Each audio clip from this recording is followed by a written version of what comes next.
I have the other ones available in there. But... What? So, Luke, what are you drinking today? Coca-Cola.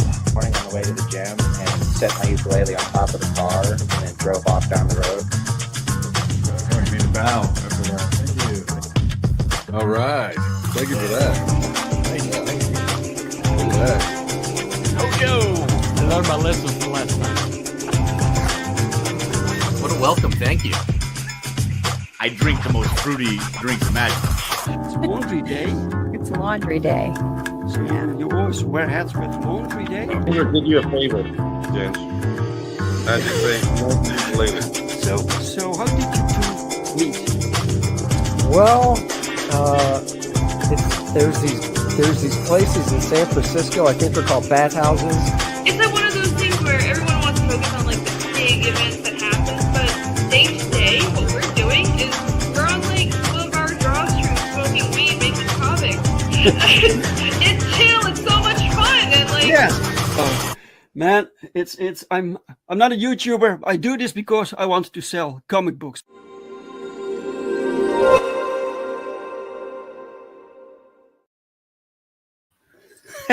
Woo! Yes, guys.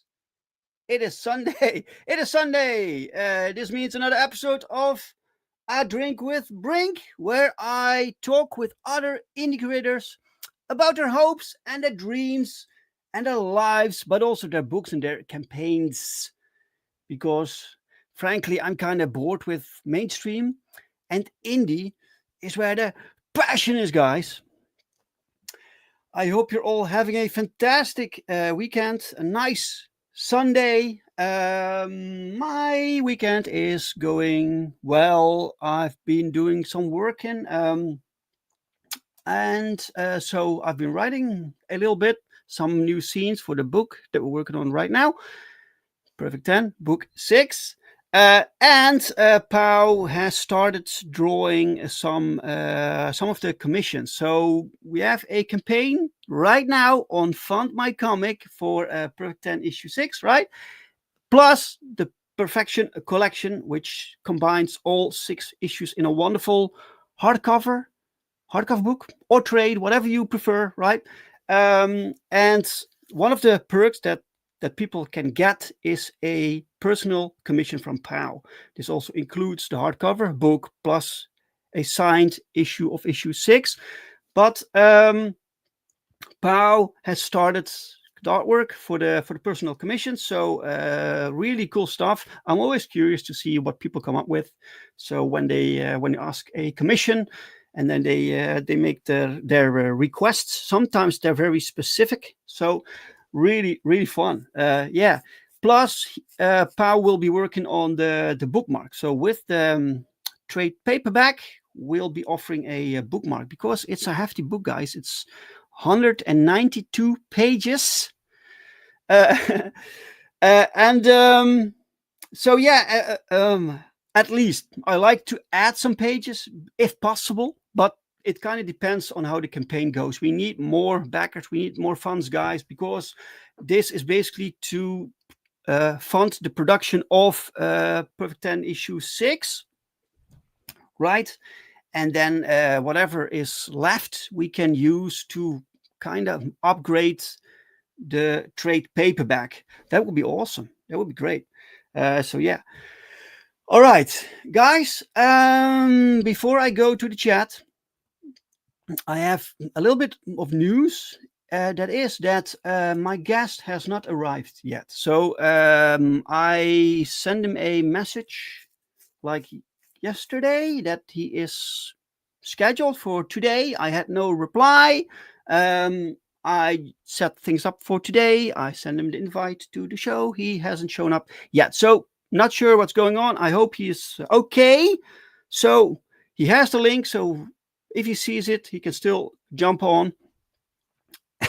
And until then, you'll have to do with me. So I'm very sorry about that. Let's see who's with us today in the chat. Mr. Cranshaw, FAO. Welcome, Cranshaw. How are you today? How are you? Nice to see you, sir. Mo Biggs. Wow, Mo Biggs is with us in the chat. Welcome, Mo. Nice to see you, sir. The Madness Entertainment Group. Guys, we are broadcasting through the Madness Network. So several like channels. I know it's Facebook, it's Rumble, it's wherever. So welcome, Pops. Mo says, damn, we're getting high energy, Dave, today. Crack pack.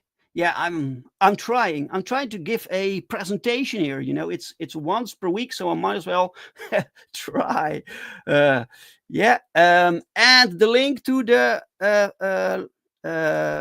Perfection Collection. So issue 6, Perfect 10, issue 6, and or the Perfection Collection on Font, my comic. Thank you, Mo, for sharing the link. Really, really cool. Don't worry about Tony. He's probably just pimping his mustache. That's, yeah, you know, a good mustache takes some, how do you say it? I thought the name was grooming, but it sounds weird to me. I don't know, but you have to take care of it, right? Manna says, I'll see if I can find you a guest real quick. 58 Underground, welcome. Hey, Dave. Welcome. Let's see. Zvi Wak. I'm not sure how to pronounce the name, sir. Welcome anyway. Sup. Welcome. And Mike is also in the chat with us. Good evening to you, Dave, and good drink to all. Who's drinking moonshine? Yeah, apparently no one at this moment. Yeah, at this moment. So maybe Tony will still arrive. We'll see. We'll find out. If not, we can talk about whatever you guys want. So I'm here. I have a campaign going on. I can go through the campaign. I can go through someone else's campaign. If there's someone right now watching who has a campaign going on and wants to jump on to showcase it, you're very welcome. Just let me know. And if you have questions for me, this is the moment, guys. This is the moment. So yes, right. Oh, more new comics. Grooming is the correct term. It just also has a unfortunate second meaning. Yeah. I'm hearing that word a lot lately. Let's see. Only groom your stash, Dave. Yeah, that's right. Only groom your stash. Right. All right, guys. So while we wait for Tony, we don't know if it will be a Tony show. We don't know, and otherwise it's just the Dave show. So post in the chat what you're drinking, because it's a drink with Brink. So I'm drinking my my Pepsi. It's my regular thing. It's really, really boring. So let me know what you're drinking, guys, while I bring up my own campaign, so we can go through that for a moment. I'm so proud of this book, guys. I'm so proud of this campaign. It's really nuts that we made this. That we actually did it. Let's see. The Perfection Collection and Perfect 10 issue 6 on Fund My Comic. There we go. And then add to the stage. Look at that. Oh, Cosmonaut Comics. Welcome, Marinus. Welcome. Hail, he says. Marinus, welcome, sir. Marinus, if you have nothing to do and you want to be my guest for today, just let me know. I have no guest.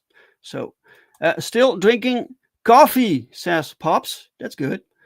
Okay, that's good. If Tony doesn't show up, you could talk about if a hero ever kills or not. Oh, yes. I think I created some discussion on X. So there was someone on X who posted about how it was like, what's your controversial take on comics, or I'm not sure what the question was, but his reply was basically that he thought that heroes with a no-kill code were lame, right?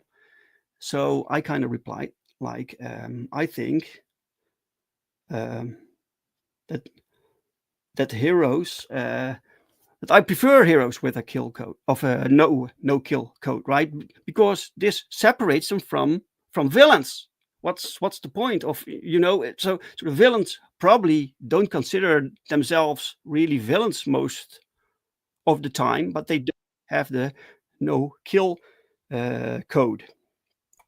They just kill because they feel justified, correct? So yeah, I also like to write. I like to read and I like to write characters that have restraints. They can kill. They have like superpowers, right? But wait, Dave. Yes.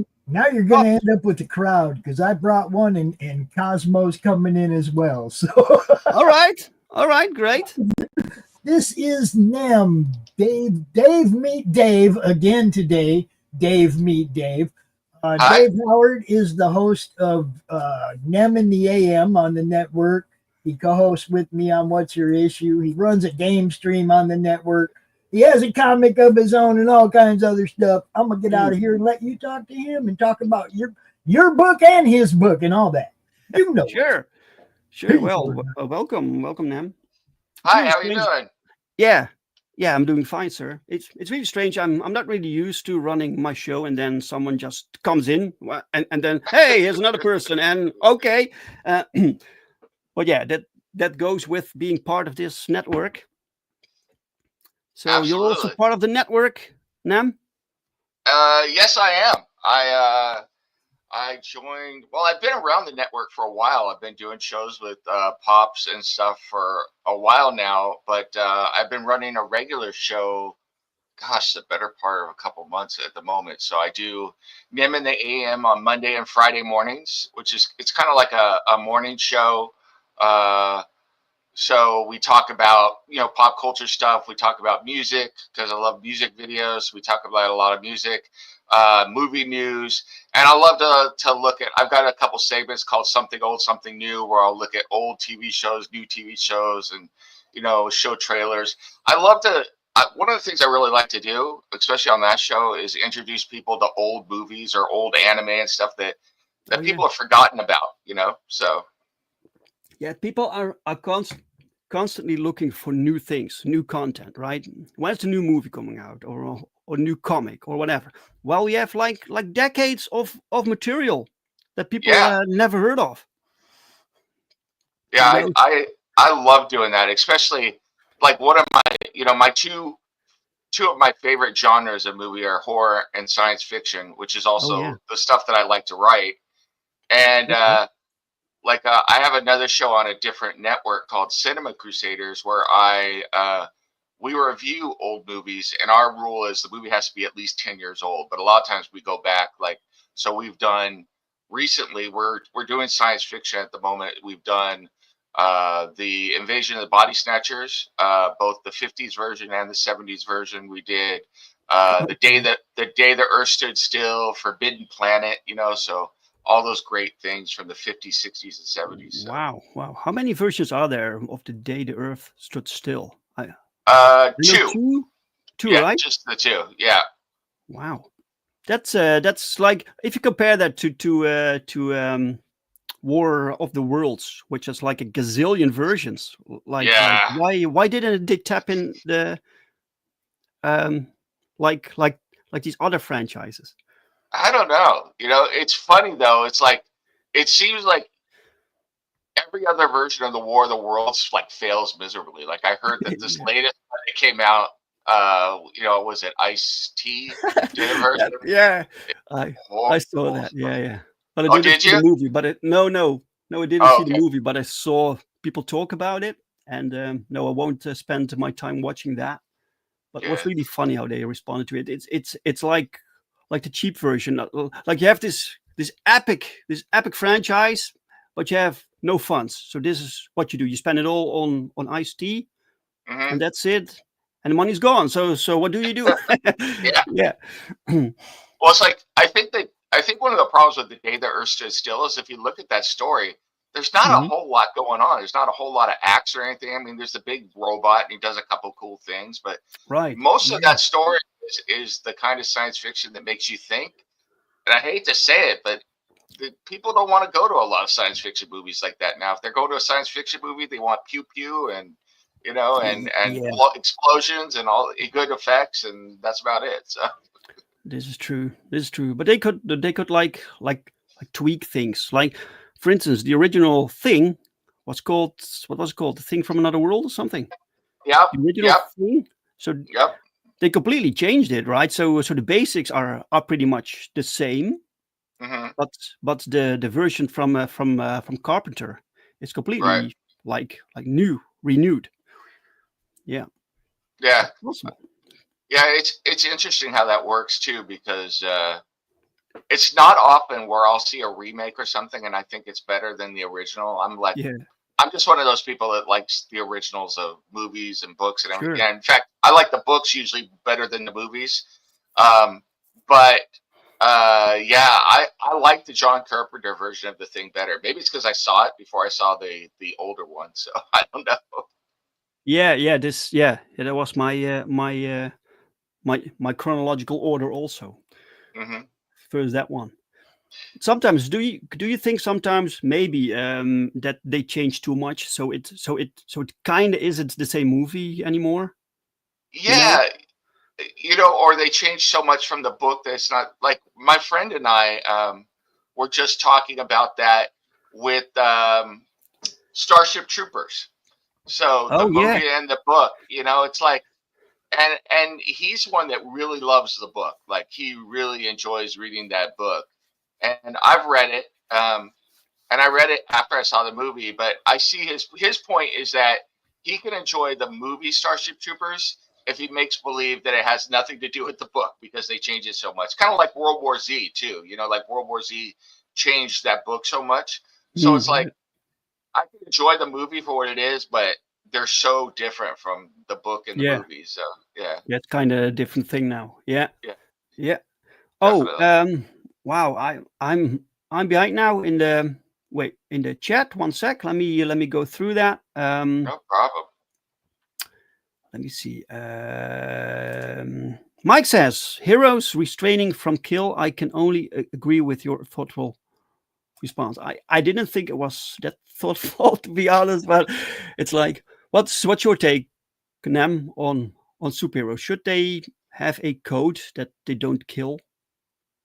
I think it depends on the hero. I mean, that sounds like a Weasley answer, but I think I guess if a hero kills, usually I would classify them as an anti-hero, so, Punisher or I don't even know if Deadpool classifies as an anti-hero, but, someone like that.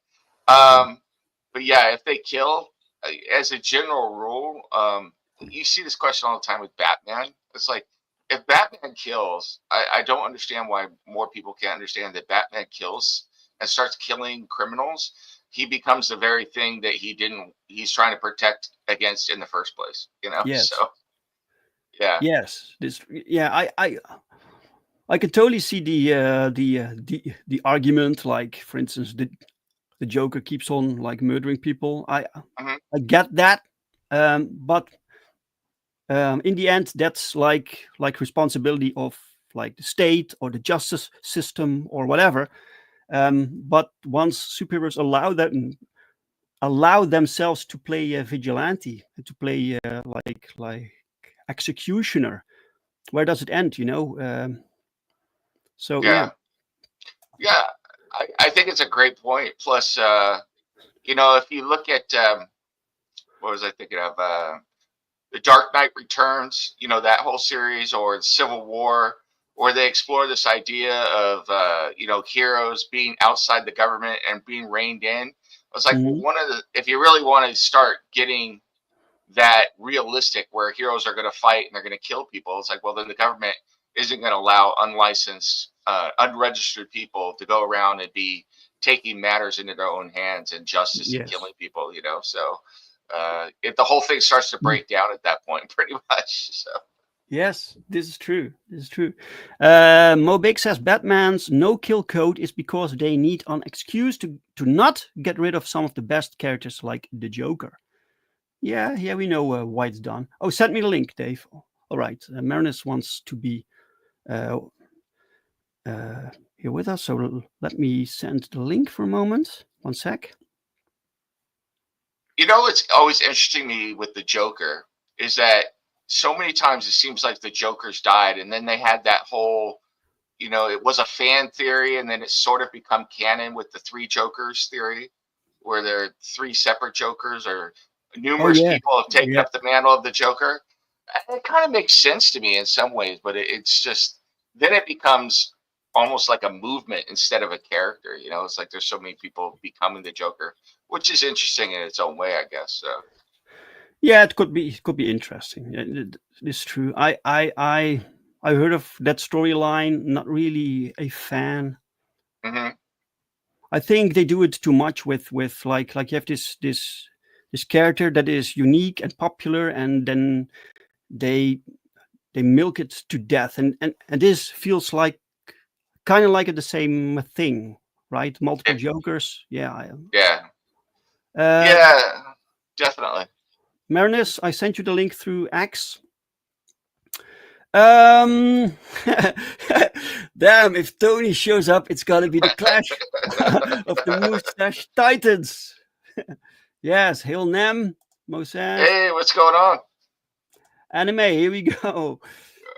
No, not really. No anime? Wait, Killer Clowns from Outer Space? What? Interesting science fiction movie. So, very interesting. I think that movie is from the 80s. Worth watching, especially if you're someone like me who clowns are one of those things that I wouldn't say I have a phobia of, but I have a strong dislike of. So I'm not a big fan of clowns. Right. Marinus. Hey, yo, what's up? How are you, man? I'm good. You know, I'm rearranging my house. I built a book cabinet, or however you say it, and I put all my books in it for now. All your books? Well, you have some books, man. That's like 2 full rooms. Yeah, I have trouble storing them, to be honest. And I thought, you know, maybe have a new bookshelf in my room would help. Well, it helps, but still not enough. Not enough. No. So you have it in boxes right now? Well, I put it from my boxes into the shelf, but you know, I still have a lot of boxes with comics. Yeah. Crenshaw says some of the clips are painfully bad. I think he's referring to the new War of the Worlds. Yeah. Weird movie. It's unfortunate. Wally Weird has made itself painfully bad. Sam Raimi used a line from the day the Earth stood still in Army of Darkness. Really? Oh yeah. Platu Varata. Oh. Yeah. Yes, that's from that movie. I didn't know. Yeah, that's the line to tell the robot to stand down, to stop, so it doesn't kill the woman there. She's going in. That is fantastic. I didn't even know that. Yeah, that is great. Yeah, I love Sam Raimi's great. I actually got to interview him at WonderCon a year ago for. He was the executive producer on that show, the movie Boy Kills World, and he was there with the director and the cast and everything. Mm-hmm. Unbelievably cool, nice guy to talk to, you know, and I like a lot of what he's done. Actually, I don't think there's anything he's done that I really dislike. So, right, yeah. Mike says there's the most commonly named exception, Nem, a 45-year-old remake. Yeah. From? Wait. Wait, I'm too far behind, guys. Let me see. Agreed, not that thoughtful. Agreed, not that thoughtful. A response, just less of a impulsive, emotional response to opposing a hero's kill code. And please, no more than one Joker, like the rest of the characters. Yeah. Right. Speaking of no kill codes, guys. Little segue to my campaign that I brought up right now. This is live right now on the Fund My Comic. It's a superhero book, so if you like superhero stories, right, this might be for you. This is a completely new superhero universe. It's kind of akin to the DC and Marvel universe, only with brand new characters that I created since the 90s, right? And so the main character, 10, she wakes up in this universe. She knows nothing about it, and she's immediately put in between this war between two superpowered factions, right? She has to figure out what's going on, who she is. It's really cool. People really like it. And issue 6 is the last issue of this arc. So it concludes this story.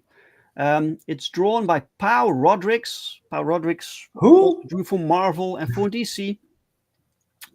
Well, most people watching know this now, but in case you're new to the series, right? This is like non-stop action. It's like you can see. It's colorful, and it also has these themes like. Why doesn't 10 kill? She's basically created to kill, right? But she doesn't. So what's holding her back? All these things are discussed throughout the series, and especially in issue 6. So she made some decisions in the last issue, and you will find out why in issue 6. Really, really cool. So yeah, I'm really proud of this series, guys. This is so good. It's so professional. It's colored by Daniel Rodriguez, lettered by Joel Saavedra, who's now also working for you, Marinus. Yeah, absolutely. Yeah, glad to have him on board. Yeah.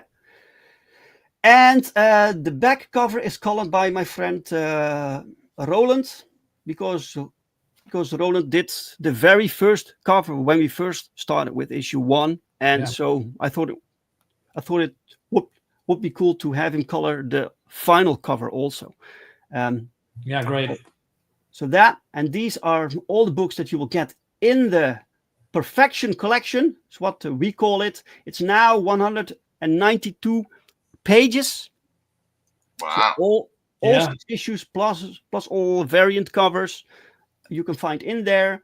And if possible, I like to add some more pages, but it really depends on how the campaign goes. We first need to fund the production of issue 6, right? Also with this campaign, Pau can draw you any character, so you can request your own personal character commission, and any character you want, can be Genreverse, can be mainstream, can be your own, and you can use it for anything. So you get the original art, but you also get the high-res scan. You can color it. You can use it for your own projects, whatever you want. And we are working on these. So new cards, new a bookmark. So yeah, and we have a digital option also if you want to give things a try. Just and if you're missing anything on this campaign, guys, just let me know, and we can make things happen. So all right, please share it with other people. Talk about this campaign. Share it out. Excellent. Great stuff. Great. Yeah. Although I have to say, when it says Perfect 10, it reminds me of an older series. I don't know if you guys remember this one, but Gen 13. Oh yeah. So yeah, I love that series. So the character kind of reminds me of it too. So of some of the characters for that. Yeah, the character art and stuff like that. Kind of reminds me. In fact, I'm looking up. I see some Gen 13 magazines on my wall right now, or books on my wall. So. Yeah. Well, yeah, you can probably see that I've been influenced by 90s aesthetics. Yeah. You like that? Yeah. Very cool. Mike says, I know who's under that sheet on on the coroner's slab, but Marius doesn't, since as far as I know, he still hasn't read issue 5. He keeps hammering you. Well, yeah, I know. That point. Yeah. Oh, well, he's right. It's. I mean, I ordered 6 already, right? Yeah, you did. Thank you. So Thank what you. I'm going to do is probably read them back to back. So the whole spoilers thing in issue number 5, I flipped through it and I said, "Oh man, this looks so good. I want to read it," and I will read it, of course. Otherwise, I wouldn't back it. But yeah, absolutely. Can't wait. I mean, I don't like. Yeah. I don't like filler episodes of filler issues. Like every issue matters because, well, we only have like one opportunity to make that particular issue. 100%. Every page, so everything that happens is important somehow, right? Yeah, it's meaningful and also important to the story. I mean, in my comic, coming back to that shortly is I have some downtime because I want to flesh out the characters a little bit more. I mean, I of course I can pump it full of action, and there's a lot of action in my book, but I want to also give characters a little bit more space, and I think you're doing that with with 10 as well. I mean, I love the interaction with her and the doctor, and the other characters that you affiliated with. So that's great. I like filler. Well, if it's good filler, then yeah. Right. So, Nem, you have. So you told me you have a YouTube channel, but you also write, correct? Right. Well, I do write. What came first? Did you start a YouTube channel to promote your writing, or vice versa? Well, I started doing the YouTube stuff first. I started doing interviews and reviews and stuff like that for Comic Crusaders. I don't know if you ever heard of them, but I was doing stuff for them first, and then I had been writing behind the scenes for a long time. I've written several novels that I've thrown away over the years because I didn't think they were good enough. Like 10 of them. So yeah. So you actually completed 10 novels. Yep. But you threw them out. Yep. And my wife finally had enough. So a friend of mine asked me had seen my writing and seen my short stories, and asked me to do some work for them behind the scenes on some comic universe they were creating, and I helped them with that. And he read all through it, and he asked me if I wanted to turn some of what I came up with into a comic book, which I did. It's called OPSEC. It's part of the main continuity for ASAP Imagination. And then from there, I kind of, once I had my first thing out, I was like, well, then I'll start doing stuff. So I started getting short stories published, and I published my first novel in a planned series called The Long Game, which is a horror, like crime procedural, but it's got a horror element behind it, which I enjoyed. And then I've got my own comic books under my own imprint from where I live called Raincross. And I've got Phoenix Throne, which is a new science fiction universe. And then we're in pre-launch right now for something called Space Monkeys, which I was not planning on writing. I wanted to pay a tribute to like the 70s and 80s comic books that we grew up with, and they always had those ads on the back for like sea monkeys, and if you remember Sea Monkeys. So I was like, well, this is a science fiction book. I'll do a fake ad for Space Monkeys. And I wrote a whole ad campaign for it and had my artist drop some fake art for it and in the campaign. And we did this whole thing. And people loved the Space Monkeys so much. They wanted Space Monkeys.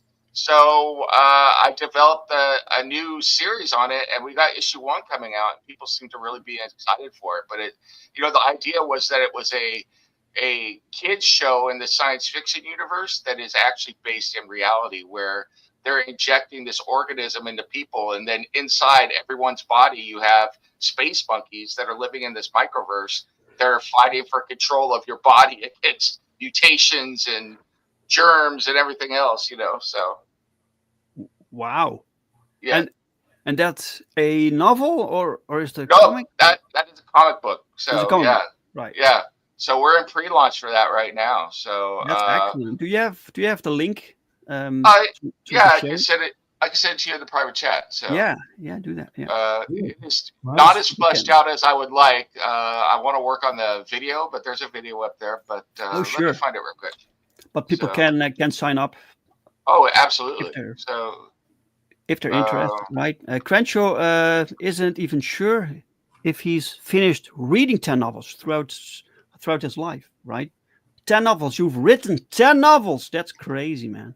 Yeah, science fiction and horror, and I wrote one fantasy one. And I put the link in the private chat for you. Oh, thank you. Yes, I will. And I also I just like to write. I've been writing since I had my first horror story published when I was 9. So, but that was by the school press. I just been writing forever. But even on a dare once, somebody dared me to write Harry Potter romance fan fiction, which got really popular, and then I ran away from that because I didn't want to be a romance writer. So right. Tzvi says Space Monkey sounds like Osmosis Jones.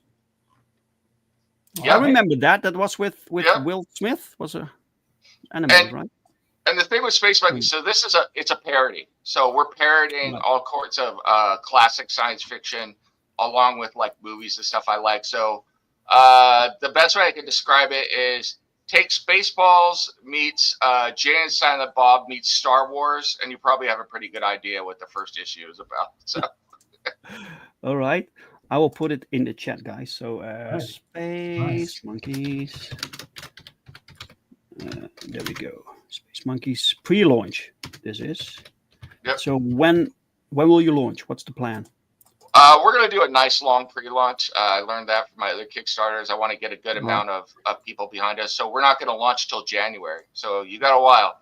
What I will say, what we're doing is over the course, everybody who signs up for pre-launch, we're going to be offering free things based on how many sign up. So right now, if you sign up for pre-launch, we're offering the first 3 pages digital for free. So we're going to send them to you, so you can get an idea of what the book is like. Yeah. So hopefully you can come and want to back it when we go live. So cool. Welcome, welcome, Chris Fisk.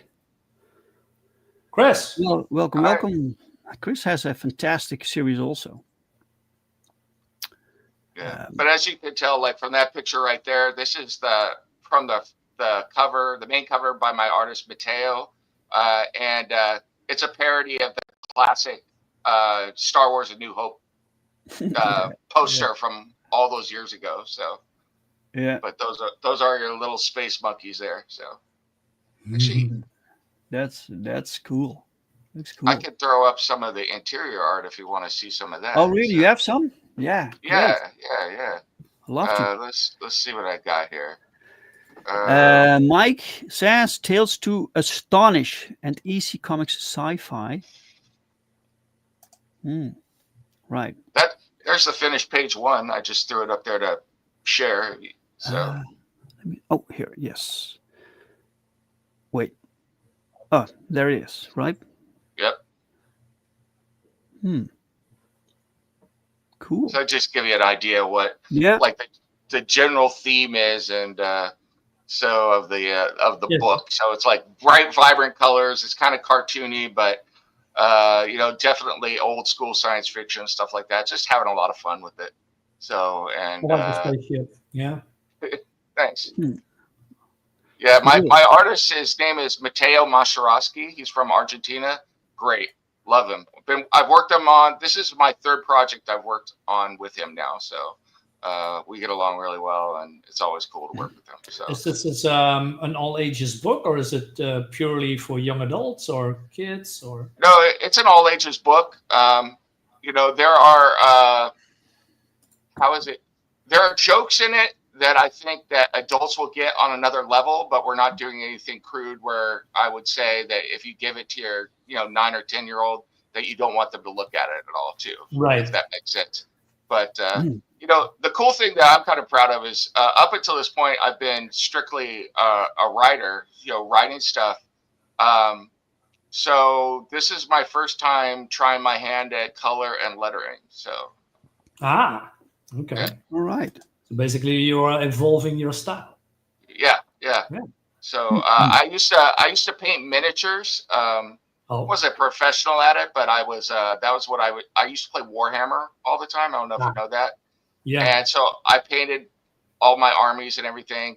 And so I've kind of taken what I learned from that and tried to bring it over here and use it. And it's been fun. So, figuring it all out and getting feedback from everybody and doing all that. And yes, it is blacklight reactive. In fact, one of the things people have asked us to do is create blacklight posters for this. So. That fits perfectly. Yeah. Wow. Yeah. Nice. Yeah, awesome. Mike says, reminds me of an 80s kids franchise. Great colors. Yeah. Thank you. Where's the toy? Yes, that's awesome, says Chris. And Crenshaw says, fun, eye-catching colors. Yeah, it's very colorful. Absolutely. Yeah. I could throw one more up there if you don't mind. I'll show you one more. Oh, sure, yeah. Show us whatever you want, sir. So, excellent. So, Marinus, how's your project going? Yeah, I'm good. I mean, I got feedback from 2 cover artists, which names I'm not going to reveal yet, and they sent me basically the preview. So without inking and penciling, just more like how it will look like. And I can reveal one. It's the Zong Brothers. Let me see if I can pull this up. Zong Brothers, that is cool. Yeah. Yeah, I mean, this one is not a super sexy cover or something, but what they are doing is, I think, oh man, this looks pretty cool. So let me see if I can. It's nice. It's nice for them also when they sometimes get a commission that isn't hot chicks, right? Something else for a change. Yeah. I mean, it's not what my comic is about, but. Here's the second page. Is this the second page? No, it's I think this is random. page 5. Yeah, Right. page 5. So, but this is another page that I like. It kind of gives you an idea of the colors and the style that I was going for, and just a little background. Like the robot on the left, that is a knockoff on Quaid from Total Recall. So that's a second robot embedded in him called Little Deuce that just like talks in Morse code but has an attitude. And then the big guy with the ZZ Top beard is Huey, which is our ripoff of Chewbacca. So give me all cool. So we got all this stuff going on, but it's just fun. And my artist, he's chomping at the bit to keep going with it, so I'm like, I've had to slow him down a little bit, even though I don't want him to, because I was like, look, we got to get through the first campaign first. He's like, I want to do issue 2 and 3 and 4. So, Yeah, it looks like fun to draw. Also, so is this a educational like comic also? So because it takes place within the human body, right? So, I don't know that it's educational. I mean, we might have some stuff that maybe you'll learn about. We're talking about their whole universe at first is within one cell. So we're talking about the inside of a single blood cell. Is their whole universe. I remember these old anime, Japanese animation that took place inside the human body also, but that was pure educational. Yet this man with a long beard, it was called Er was eens. I don't know the English title. Mm-hmm. Do you remember Marinus? Yeah, I know. That was it was also in German. It was a very educational cartoon, but it has also very heavy topics. It can be very violent, and it teaches about the anatomy, what's inside. They teach about sex. They teach about life. Wow. Yeah, it was. It had a lot of episodes. Let me look that up. What it called, back then. Yeah, one of my favorite science fiction movies from the 60s, I think, is called Fantastic Voyage. Oh yeah. Yeah, where they shrink down a team to go into a guy's body to do a surgery, and then they end up running against the white blood cells and everything. So yeah, I mean, it was kind of educational, even though it was just pure science fiction. So yeah. Okay, I looked it up. It just literally is called Once Upon a Time. Oh yeah, okay. And it's from 1987. Holy shit. Yeah, it was an educative cartoon for kids from 6 to 10 years. Yeah. I love that comment that they said looks like something Calvin would imagine. That's like the highest praise I can imagine. I love Calvin and Hobbes, so it's like,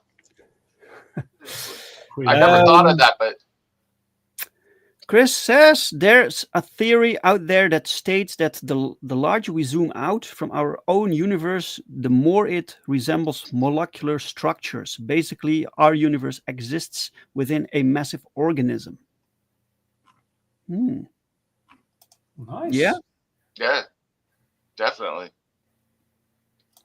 And Headless Bourgeoisie signed up for notification on the launch. Thank you. Thank you so much. Right, and Pops, he says Nem made a bunch of intros for the Madness shows too. He's really good. Well, there you go. Thank you. Nice. There you go, sir. So intros, you mean like you do on top of everything, I do video editing, and I do some voiceover work sometimes, and I do graphic design as well. So, it's strange. It's like everything is for me is self-taught. My daughter went to art school, and so she's been telling me to go out there and do more artistically. And for the longest time, I was like, oh, I didn't go to art school or anything. I can't do that. She's like, oh, that's silly. So. Right. So I was wondering, you said that you threw away 10 novels that you wrote, right? This is something I can't wrap my head around. So why? What was the problem with the? What was it about the novels you didn't like that made you want to get rid of them? I don't think there was a problem with novels. I think it was a problem with me. To be honest with you, as my wife would say, I was too much in my own head. My wife's favorite saying to me is "Get over yourself." So I was like reading them, and I don't know if you guys do this, but I'm my own worst critic. Anything I do or read, I could tear apart. So I was seeing all the flaws in it, and I was like, oh, it's not good enough to publish. Who would read my stuff and then just throw it out? And when I threw it out, I threw it out. I threw out all the physical copies. I deleted it. It was gone. Flushed it. So how did you get over that block, that struggle to actually produce this? Because now you have to kind of accept that maybe things aren't always perfect, right? You have to put it out there. So how do you do that? Well, for me, it was my wife. I started doing the reviews and everything, and kind of came out. That sounds bad, but it's what it is. I started telling everybody about all this stuff, and then my wife, I was going to throw away the copy of the novel I have published now, and my wife was like, "No, we're not doing that anymore." And so I gave it to somebody to read, who is actually wrote the foreword for it, and they're like, "This is the first time you've written anything?" I said, "No, actually." And they're like, this is good. This is really good. You need to publish it." And it was weird because hearing that from someone else for the first time, because I'd never allowed anybody else but my wife to read my stuff, kind of validated, because I thought my wife was saying stuff was good just because she's my wife. So so it was interesting. And then I enjoyed working with the editor too. That's the other thing, is that realizing that when you're doing any of this stuff, it's not just you. You've got other people that come behind you to help you make your stuff better. So everybody's stuff needs to be polished. And so getting that mindset too. So, but yeah, so now, I think about I've got 6 more books outlined that I want to write, novels. I'm working on a couple collections of short stories in these comics, and then maybe I'll go back and recreate those novels. I type fast, so maybe I can make. Oh yeah. Oh. So. Please, Nem, do not throw away any novels again, right? Never. So we wanna see what you're producing. Chris Fisk says, "Get over here, Scorpion from Mortal Kombat. Get down, James Brown. Get to the chopper, Dutch from Predator." All of them great taglines. Absolutely. All right, Marinus, it's time to bring up your. Is this a layout or is this like pencil work? What? No, this is just the layout, how it's going to be, but I'm going to add some small changes. Mm-hmm. And this is for cover 2. And this is one of the many Zong brothers, right?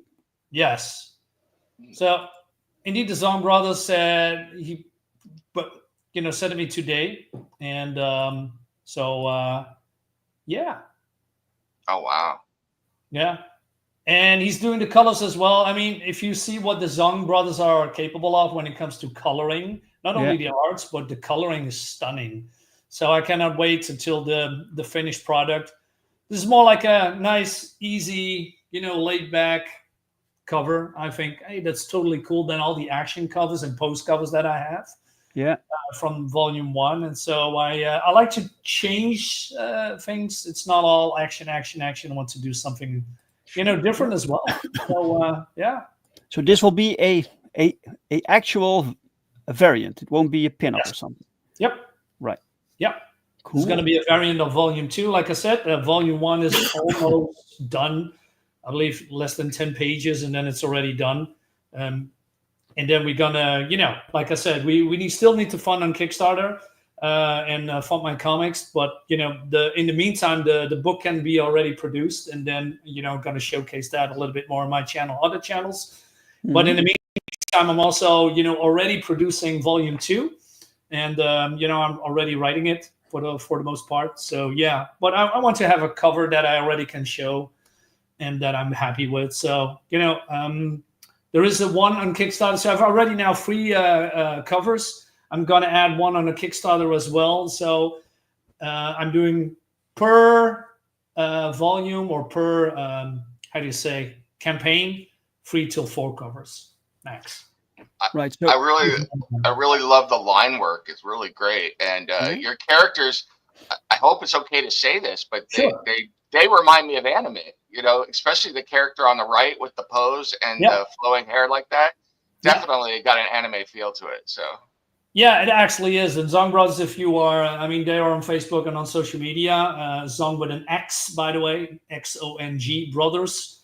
They do a lot of this, but also way more sexier or dynamic poses. And I said, I want to have a more laid back, and I think this looks great on the machine, the living machine.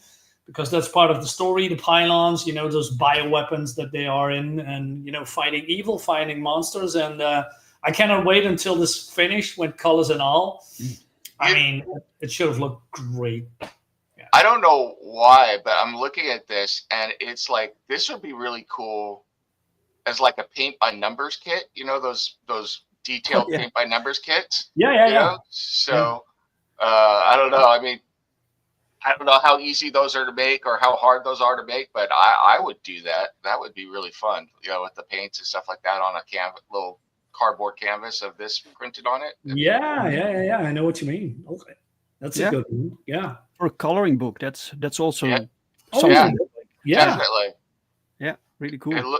That's what it looks like right now. It looks like a page from a coloring book or something. It'd be fun. Exactly. I mean, if I can make something like that, and people want to say, "Hey, I want to have this as a cover," and they want to do their own colors about it. There's a lot of those blank variants covers with nothing on it, so that artists can do their own thing. From certain franchises. Right. Why not have something that for colorists and inks, people that do inks? Why not? Definitely. Mm-hmm. The line work is already here. Almost, right? Or the layout. Yeah. So, there's a lot of on social media, a lot of colorists that wants to, have a go at stuff like this and do their own thing, showcasing their work. That's actually a good idea. I'm going to consider that. Yeah, definitely. Absolutely. Good idea. Mike says this cover layout reminds me of a mecha manga. Yeah. Mecha manga. Exactly. Yeah. Wait. Welcome, Thiago. Thiago. Gomez. Welcome, sir. Hello. Thiago inked part of Perfect 10 Book 5, guys. Yeah, speaking of inks, yeah. Large part. Welcome, sir. Nice to see you. Yeah, so I think, Nam, this comic that Marinus is making right now is right up your alley, because you said you like sci-fi and horror, and I think this is partially horror also, Marinus, right? Yeah.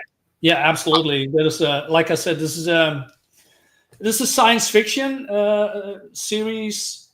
I also like fantasy as well. So exactly, it's in a medieval time. There's no wizardry or magic or something like that, but more, basically bioweapons come from the stars to try to stop an alien horde, right? And these are the girls that needs to stop it, and we have these bioweapons they can use to stop it and other people as well. It's not only them. It's that like I said, the typical girl boss, that's not really in here. They are the heroes of the story, and they have other people that help them, but basically they are the ones that needs to do it. It's their destiny. It's funny you say that, because right before Pops asked if I wanted to jump on the stream, I was playing Mech Warrior. I was playing the game Mech Warrior. Nice. Yeah. And this is, less metal, but more bio. It's right. Metal and bio weapons. So it has creature design, and every bio weapon looks totally different. And if I can showcase another one, maybe I should. Sure, go ahead. Yeah, okay, let me pick. Meanwhile, Nam, if you have the link to your YouTube channel, sir, you can also throw that out.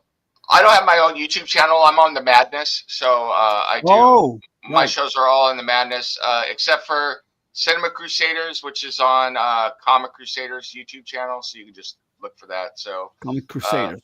Yeah. So. All right. Great. No, I don't want a video file. Image file, share screen. Yep, and it's this one. Looking for something cool. There we go. Add to the stage. Look at this. So speaking of another pylon here on the background, maybe you recognize the style of the artist. I'm not saying who it is. Who, me? Yeah. He's working for a very high-profile comic creator, in my opinion. Look at this. Wait, who drew this? Yeah. Well, is a signature not really here? Starts with an R.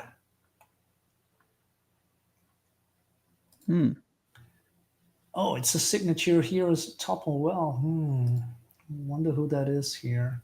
So it's yeah. Okay. Well, that's it. This is, like I said, this is another creature that we're going to use for the bioweapons. And I think, hey, this looks super cool. I want to have it in here. Yeah. Yeah.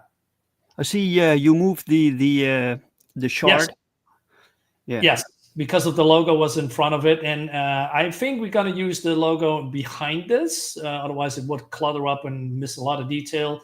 And then my logo here on the left side. So, yeah. Right. We did a little changes here. Did you decide on the final logo, by the way? You were still figuring things out with the logo design? Yes, we decided on a more simpler logo, more readable. Not sure how people react to it, but I think we should go with something that is pretty cool and readable. So I'm sticking to it, and we'll see what happens. Right? Yeah, you have to make sure your logo is not too fancy. Sometimes you hire someone and they want to make something really, really cool, and I get that.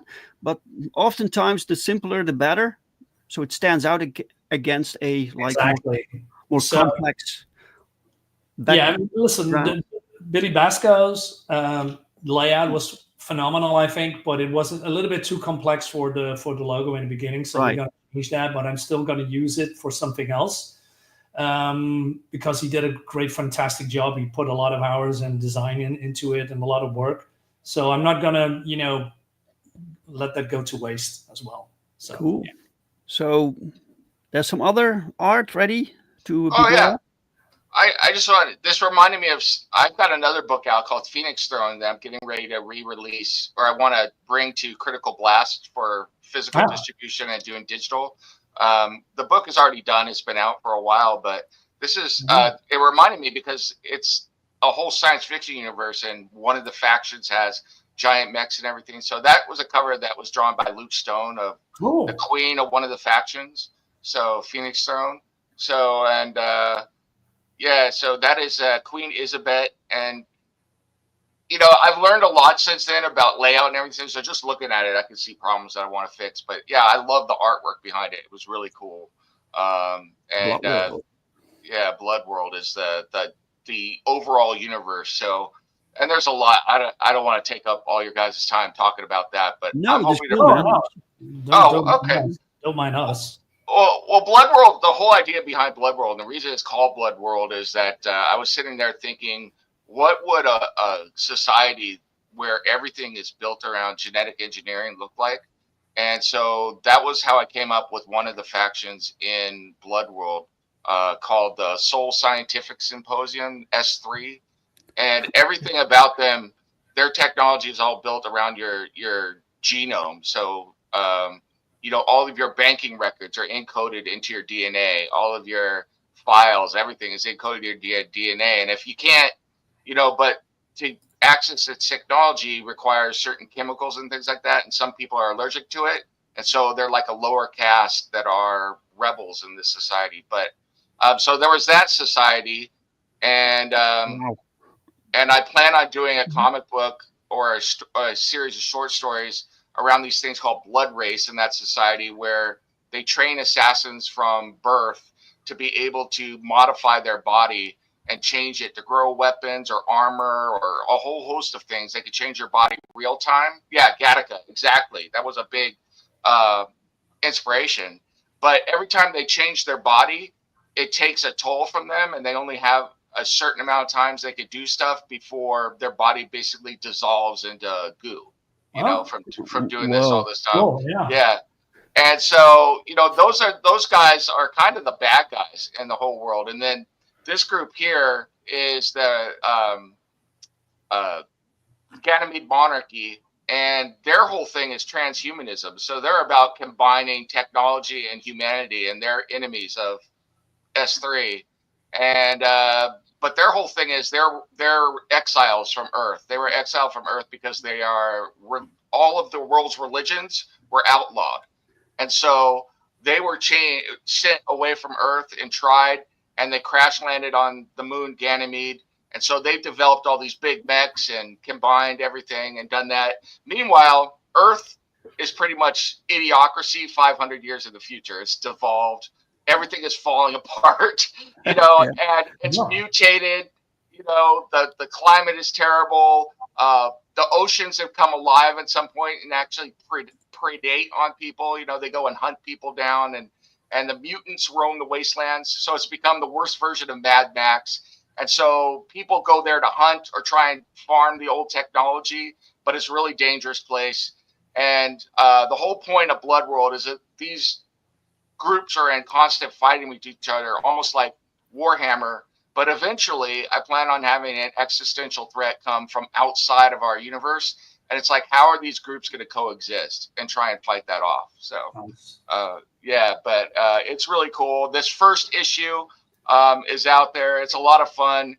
And it's all about Elizabeth trying to fight off challenges to her throne because, A, she's a woman. B, she has the temerity to have actually had her children the strange way, which was by natural childbirth. That's uncouth now. You don't do that.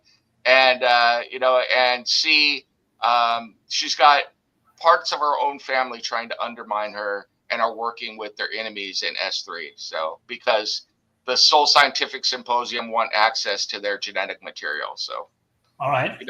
That's what's got set up in that first issue. So, but that's a fantastic concept, man. Yeah, Really nice. we did a lot of it.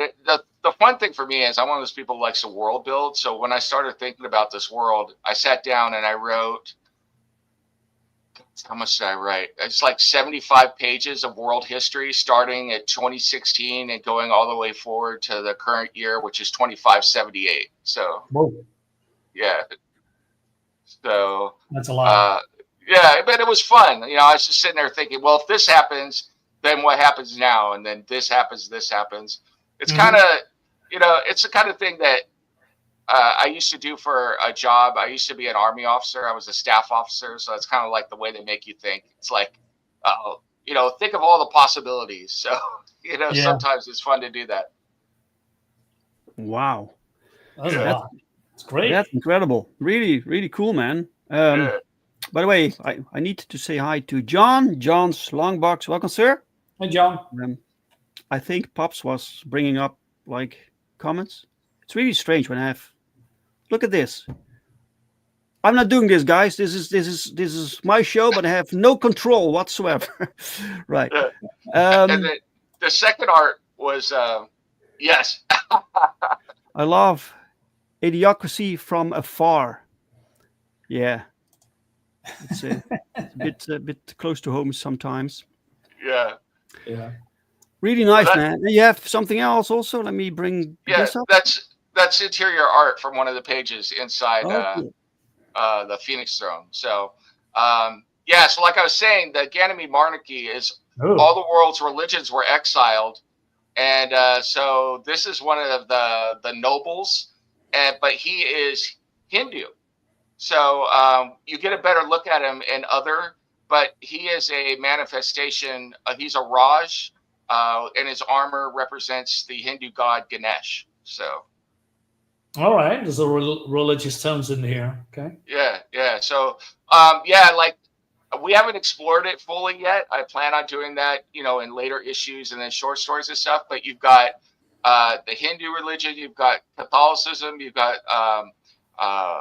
Islam, but you also have minor religions. So we have like cyber druids. A lot of people have asked me what cyber druids are about, and I won't tell anybody. You know, I'm saving that for later. Another one is a combination of Shinto and AI, so from Japan. So lots of cool stuff like that. So fantastic. Yeah. Chris noticed he has a chakra weapon. Yep. So nice. Really cool. We are living the prelude to Idiocracy now. I don't know if it's the prelude. So, looks fantastic, man. Really, really cool. Thanks. Yeah. So this is out right now. People can get this right now. Yeah, it's available digital on ASAP Match Nation, but we're going to be moving over to Critical Blast as soon as I make a contact with RJ and talk to him, because I want to talk to him about publishing that and publishing my novel, and I want to re-release that, the long game. In fact, I'm going to add a few chapters to it and some bonus material that didn't get released in the first version. As you could tell, I'm a planner person and background.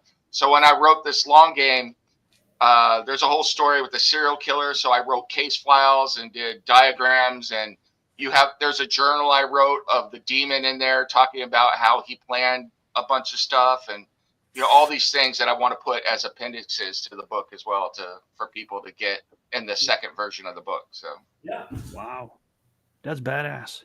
Really, really cool. Really cool. Yeah. All right, let me remove this. By the way, Nem, when your campaign goes live for the, what was it, Space Monkeys? Mm-hmm. That's in January, you said, right? Let's schedule something. So you're on my show. Oh, absolutely. Absolutely. It, right? Okay. Yeah, in January, man. Really cool. Great. Thank you. All right. Critical Blast, baby, says Pops. Yeah, Critical Blast is awesome. Our book will also be published through Critical Blast, guys. So the Perfection Collection now on Fund, my comic, the entire series of Perfect 10 combined will be published and distributed through Critical Blast. So you know it's quality, it's good. So yeah, go check that out. guys, the link is below. Nam, thank you so much for jumping in. Oh, absolutely. Yeah, man. Really I cool. had a great time, and it's great to meet you both. So, Yeah. Thanks so much. Yes. Glad to meet you too. Marinus. Yeah. Same goes for you when your campaign is live. Just Yeah. I got to reach out on time this time. Yes, I'm scheduled oftentimes 2 to 3 months ahead. So okay. I will. Right. Yeah. All right, guys. So thank you for joining me today, and thank you very much, chat, for being here, for the commentary and the questions and the feedback, and for sharing this stream. Thank you so much. If you like this show, this conversation, despite it not having Tony James on, please give it a like. If you didn't like it, give it a dislike, and I'm very sorry. I'll be back next week, so with a drink with Brink, and hopefully my guest will show up then. So thanks again, and see you next week. Have a great day, guys. Bye-bye. Thanks, everyone. Bye. Bye-bye. Bye.